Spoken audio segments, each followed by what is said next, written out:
O Banco Central decreta a liquidação do Banco Pleno, que fazia parte do conglomerado Master, anteriormente chamada de Voiter.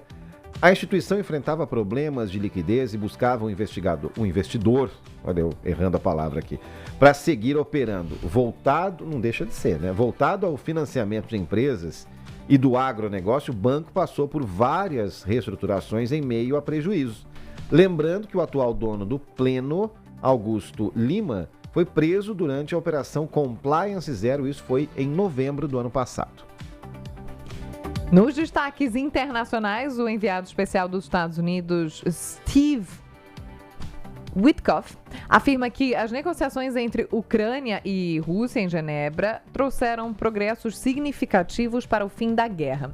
O presidente dos Estados Unidos, Donald Trump, destacou que cabe agora à Ucrânia garantir o sucesso do diálogo, sem mencionar concessões da Rússia.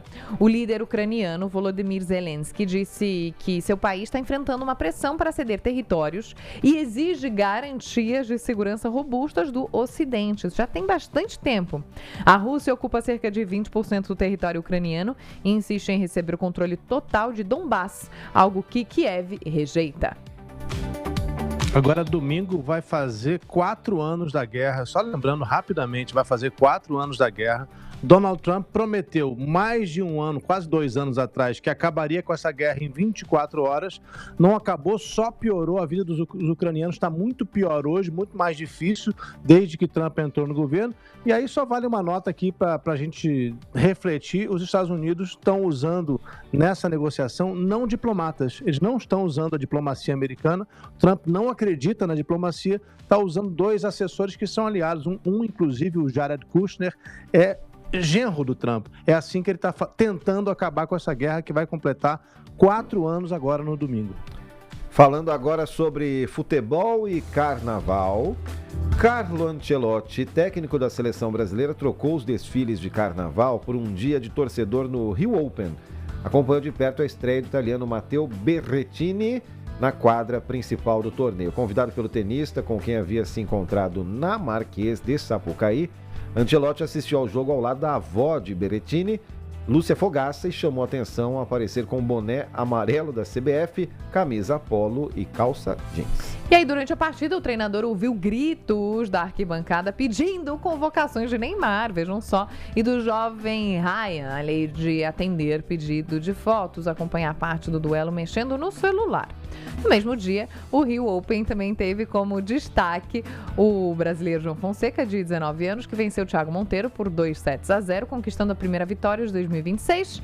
João Fonseca avança agora para enfrentar o peruano Inácio Buzzi nas oitavas de final. Felipe Bueno achou engraçado que a gente ter o registro de que então Ancelotti estava mexendo no celular durante o duelo. Ué, famoso é observado de perto, querido. Não vamos julgar, porque os jogos da seleção brasileira há muito tempo são motivo para você ficar, em vez de olhar para a tela, ficar olhando para o celular, né? Bom, ainda sobre carnaval, o desfile da Acadêmicos de Niterói, em homenagem ao presidente Lula no domingo, virou alvo de uma nova polêmica. Ouça só. Além de questionamentos na Justiça Eleitoral por suposta propaganda antecipada, o desgaste agora é com o público evangélico. Parlamentares e partidos ligados à bancada evangélica passaram a explorar nas redes imagens da chamada ala Neoconservadores em Conserva. Esse é o nome oficial dado pela própria a escola de samba a esta ala, né? Neoconservadores em Conserva, que trazia famílias dentro de latas de ervilha. O deputado Ottoni de Paula afirmou que o episódio dificulta a tentativa de aproximação de Lula com evangélicos, e a senadora Damares Alves disse ser inadmissível usar verba pública para ridicularizar a igreja evangélica, o agronegócio, cobrando responsabilização do presidente e de ministros. Michele Bolsonaro, Nicolas Ferreira, Flávio Bolsonaro e Romeu Zema também criticaram o desfile, enquanto o PT defendeu que o enredo é expressão artística e que, por ter sido organizado de forma autônoma, sem pedir votos, não configura propaganda antecipada. Eu comecei minha participação aqui mais cedo falando da ervilha, não foi por acaso, né? Eu queria trazer para vocês aqui o quanto eu fiquei escandalizado com esse acontecimento patético. patético. Primeiro, eu queria falar da Acadêmicos de Niterói. Total falta de arte, zero arte. Eu imagino lá alguém numa reunião antes do carnaval, quando estavam discutindo o enredo, teve uma ideia genial. Eu disse, vamos falar dos conservadores, colocar todos eles numa conserva. Entenderam o trocadilho? É genial, parece genial. E aí todos os conservadores brasileiros seriam finalmente vistos como pessoas de pensamento enlatado, o que seria o resultado do desfile da Acadêmicos de Niterói. O que a gente sabe que não é verdade. É genial a ideia do Lesco, para não dizer que ela é estúpida. É uma ideia que não tem arte. Onde é que está a arte? E você precisar escrever para avisar ao espectador que você está fazendo uma crítica. Está escrito lá, família brasileira.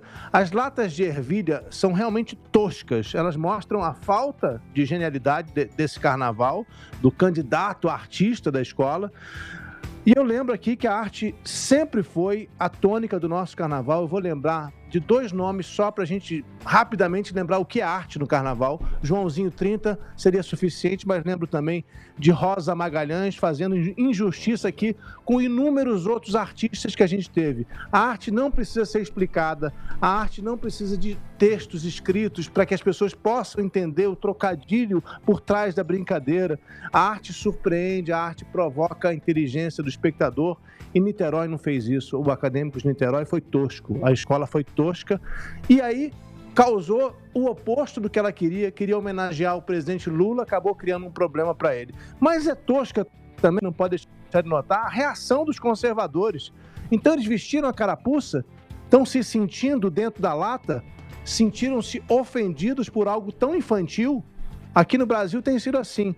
Todos defendemos a liberdade de expressão, até certo ponto, desde que fique dentro de alguns limites. A liberdade de expressão tem que ser liberdade de expressão e ponto final. Então era para ser só um momento bobo do Carnaval do Rio, mas está virando, como tudo, escândalo político, problema que vai parar na justiça, com o único objetivo de criar o caos eleitoral e influenciar o resultado das eleições. Infelizmente, Joana, Felipe, caro ouvinte, a gente está vivendo o ridículo, mais uma vez, que é a nossa política, fazendo de latas de ervilha estúpidas colocadas pela Acadêmico de Niterói um grande problema nacional.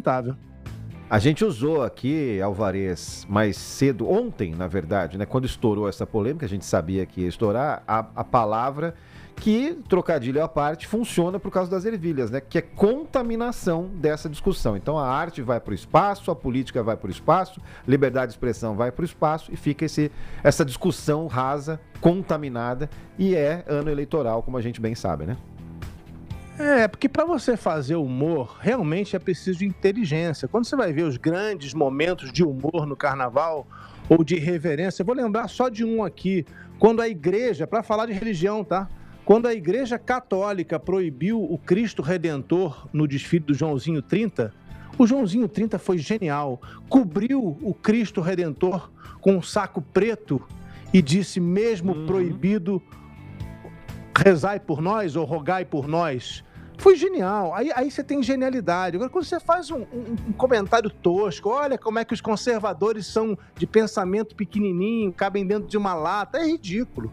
Isso é ridículo. Você precisa explicar, escrever ali família brasileira, botar uma pessoa com uma Bíblia, realmente beira o desrespeito, beira o ridículo, porque não é inteligente. O humor tem que ser inteligente. A gente tem belíssimos exemplos da nossa história de humor inteligente. Esse não foi, né?